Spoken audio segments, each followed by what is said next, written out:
Hey everyone, the topic for this week is happiness, hope and empathy. During this presentation, I'll be summarising one of the further readings for this week, and that will be Social Context of Wellbeing by John Helliwell and Robert Putnam. I'll start off with the focus of this paper, and that was to find out how much of an influence social capital may have on an individual's subjective well-being. Helliwell and Putnam included many different predictors of well-being such as social capital, socio-economic status, religion and trust, as well as many others that will be explored further in the presentation. Helliwell and Putnam place an emphasis on the importance of social capital on subjective well-being. So social capital is the powerful effects that come from social networks. A positive example of these effects may be by networking with like-minded professionals, this may prove to have a positive effect on your career.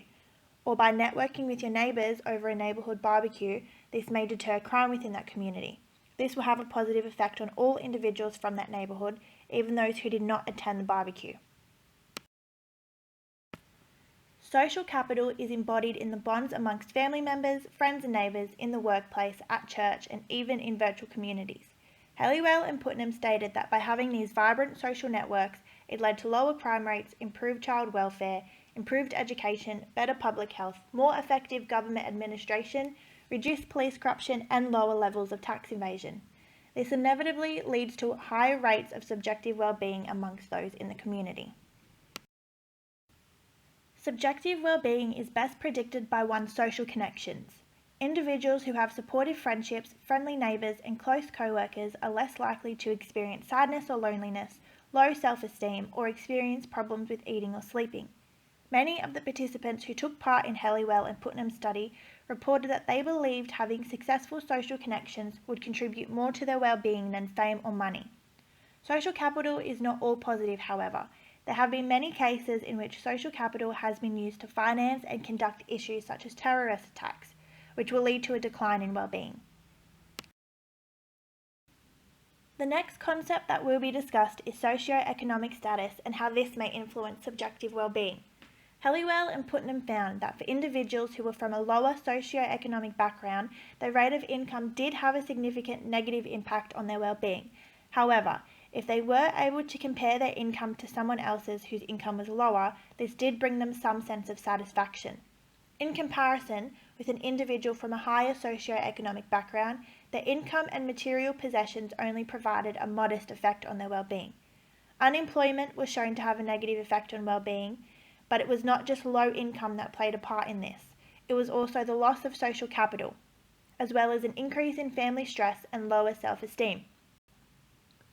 Helliwell and Putnam came to the conclusion that for the poor, money can buy happiness, but for the well-off, however, money does not always mean happiness.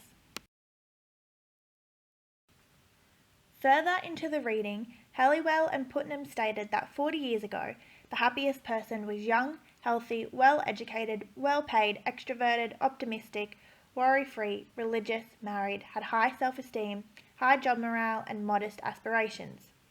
And with the conclusion of socio-economic status, this will lead into my Padlet question. How do you feel when buying material possessions, and how long does that emotion last for? Now we'll be looking at the influence religion has on subjective well-being. Religion was shown to be beneficial in a variety of ways. However, Helliwell and Putnam were unable to determine if the rise in subjective well-being by religion was due to believing or belonging. The community aspect was shown to have a large effect as individuals felt like they belonged to a community with like-minded people.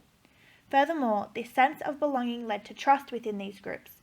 To trust and be able to trust others in this group led to a more positive sense of well-being as they felt secure and like they belonged. Just to expand on the importance of trust, living in a high-trusted environment, even outside of the church, was an important contributor to well-being and overall happiness.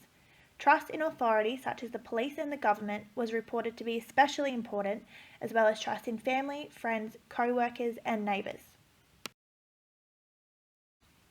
Older people were found to have lower levels of well-being.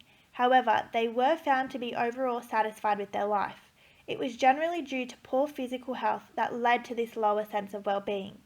From here, it was said that younger people had higher levels of well-being, and this was generally due to better physical health and a more sufficient social life. Okay, so now to look at education. Education was shown to have an effect on subjective well-being, although these effects of education tended to be influenced or even diminished completely as the study brought in other economic and social variables into account. This suggested that education may be largely instrumental and acted mainly through its effects on human and social capital. The results of the study found gender to generally have a slight effect on well-being. However, this was different depending on the location. In places like Scandinavia, Asia, and North America, females reported higher levels of well-being than males, whereas in the Soviet Union, males reported a significantly higher level of well-being in comparison to females. It was reported that living in a country with high-quality government increased well-being within females. The conclusion that came from this study was that social capital is strongly linked to subjective well-being through many independent channels and in various forms.